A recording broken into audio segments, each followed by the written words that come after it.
Profiter de la vie, mais oui, évidemment, profitons de la vie.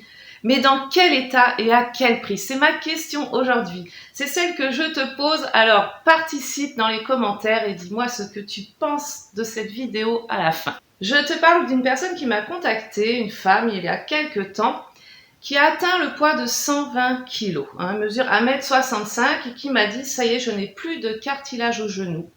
Je n'arrête pas de grossir. Je ne sais plus quoi faire. Je vois bien qu'il y a des émotions que je retiens en moi, que je suis stressée, que je n'arrive pas à me remettre au sport alors que j'adore ça. Je suis allée voir des diététiciennes, je sais comment bien manger. Je suis allée voir des médecins. On ne comprend pas ce qui m'arrive. S'il te plaît, aide-moi. » Elle était prête à foncer à prendre les 12 séances de coaching pour un véritable changement. Avant de nous quitter, elle m'a dit « je vais en parler à mon mari et je te recontacte le plus vite possible. » Je vais te lire ce qu'elle m'a écrit. Je ne suis pas prête à sacrifier mes sorties pour 12 séances de coaching. On en fait une et après on verra dans quelques temps. On en fera peut-être une ou deux, on verra. Alors je te pose la question à toi. Est-ce que profiter de la vie, c'est partir en vacances, sortir, aller au restaurant, au musée, etc. en souffrant, en ayant mal au dos, aux genoux? Est-ce que c'est ça, profiter de la vie? Quand les autres doivent t'attendre parce que tu es essoufflé, parce que tu as mal, est-ce que ce sont des vacances qui sont bénéfiques pour toi et pour les autres? Est-ce que ceux qui t'aiment ont envie de te voir dans cet état-là? Est-ce que ça, c'est pas plutôt sacrifier son bien-être pour ces vacances? Nos proches ne préfèrent-ils pas nous voir dans un meilleur état possible et pas nous voir seulement mettre un masque et faire semblant, voilà, faire comme si tout allait bien? Est-ce que sortir moins, c'est vraiment un sacrifice? Est-ce qu'il n'y a pas d'autres possibilités? Est-ce qu'il n'y a pas des sorties qui ne coûtent rien ou presque rien? Est-ce qu'on a besoin de partir en voyage absolument très loin? Ça, c'est des questions à se poser. Moi, j'ai des coachés qui ont de l'argent et qui se sont lassés des grands événements, des grandes sorties et qui sont revenus à des plaisirs plus simples. En fait, elle n'avait rien à sacrifier.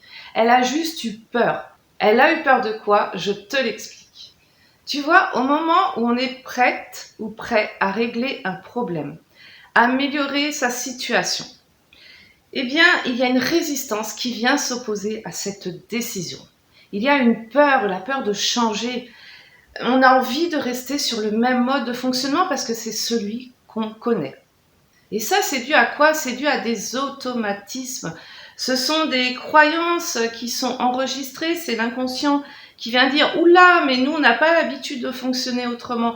Donc, reste sur notre mode de fonctionnement parce qu'on ne sait pas ce que ça va donner. » Donc, la personne se bloque et s'empêche de vivre autre chose. Notre inconscient s'impose à ce moment-là comme notre protecteur parce qu'il a fonctionné pendant longtemps comme ça. Mais là, en fait, il devient notre ennemi, il nous empêche de changer.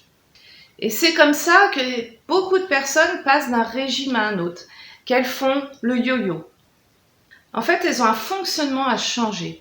Ce n'est pas parce qu'on réussit à perdre quelques kilos, une fois, deux fois, qu'on a tout réglé. Il y a des émotions, c'est ce qu'on appelle les kilos émotionnels, qu'il faut absolument aller déprogrammer. J'espère que tu comprends ce que je veux dire. Mets en commentaire si tu comprends, si tu as vécu ce genre d'expérience. Stop au régime yo-yo. Fais un régime avec une diététicienne, mais ajoute un travail émotionnel en profondeur parallèlement, en même temps. Et non, on ne peut pas changer juste en une ou deux, trois séances quand il y a des résistances aussi intenses. Ça va quand il y a des problèmes moins profonds. En fait, cette personne minimisait les problèmes. Elle se dit, moi, en une, deux, trois séances, c'est bon, je vais tout régler. Mais non, elle aurait déjà tout réglé si ça suffisait. Il y a trop de personnes qui cherchent la baguette magique. Non, il faut travailler tranquillement, en profondeur, tout en continuant ses efforts. Et pour cette personne, ce n'est pas le coût du coaching qui pose problème parce qu'elle dépense son argent autrement. Elle en a et puis elle va aussi dépenser son essence pour courir de rendez-vous médicaux en rendez-vous médicaux, pour courir de diététicienne en psychologue, etc. Donc de l'argent, elle en dépense de toute façon, c'est juste qu'elle n'investit pas de la bonne façon tout le temps. Tu vois bien que cette personne a encore besoin de temps. Elle a besoin de temps, par contre, À quel moment va-t-elle prendre la bonne décision? Est-ce que c'est au moment où elle va se faire mettre une prothèse? Est-ce que c'est au moment où elle va détruire le cartilage de son deuxième genou? Quelles sont les limites? Eh bien, pour certaines personnes, il n'y a pas de limite. Alors toi, quelles sont tes limites? À quel moment vas-tu décider d'améliorer par exemple ton alimentation, de te remettre au sport, de te remotiver au travail, de changer d'emploi? Quelles sont tes limites à toi? Certaines personnes n'ont aucune limite, elles vont aller au bout du bout. Elles ne savent pas qu'elles ont un pouvoir fort sur une partie de leur bien-être. Il y a un pourcentage sur lequel on peut jouer. Il y a des personnes qui ont des handicaps de naissance, qui ont des accidents, qui ont une maladie soudaine, mais là, dans ce cas-là, tu vois bien que la destruction des cartilages est liée à son poids. Le poids est venu détruire au fur et à mesure ces cartilages.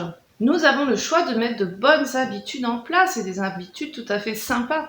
Si tu as tendance à fournir de gros efforts, puis à abandonner, si tu as tendance à désirer des choses mais à ne pas les mettre en place, eh bien sache que tu as les cartes en main et que tu peux me contacter. Bien entendu, on a tous besoin à un moment d'un temps d'accompagnement pour que les choses deviennent régulières, fluides.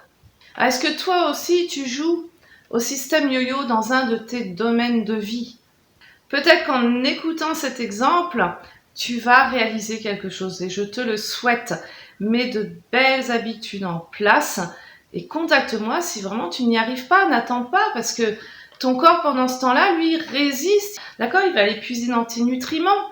Donc il va les puiser dans tes stocks et quand les stocks se trouvent dans les organes, dans les os, etc., il est obligé d'y aller en attendant que tu réagisses. Il attend que tu prennes ton bien-être en main. Je te souhaite d'avoir un déclic avec cette vidéo et si tout va bien, tant mieux, continue tes bonnes habitudes, c'est parfait. Cher explorateur du bonheur, je te dis à bientôt, passe de bonnes vacances si c'est le cas et on se retrouve dans d'autres vidéos. Ciao ciao!